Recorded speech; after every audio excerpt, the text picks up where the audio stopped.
وإن تعجب فعجب قولهم أإذا كنا ترابا أإنا لفي خلق جديد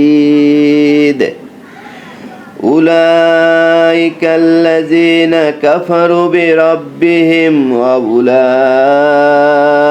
الأغلال في أعناقهم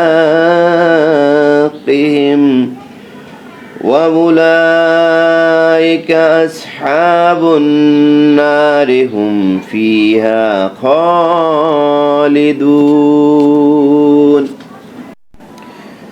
যদি তুমি বিস্মিত হও তাহলে বিস্ময়ের বিষয় তাদের বক্তব্য, মাটিতে পরিণত হওয়ার পরও কি আমরা নতুন করে জীবন লাভ করব? ওরাই ওদের রবকে অস্বীকার করে এবং ওদেরই গলদেশে থাকবে লৌহ শৃঙ্খল। ওরাই জাহান্নামী এবং সেখানে ওরা চিরস্থায়ী অবস্থানকারী।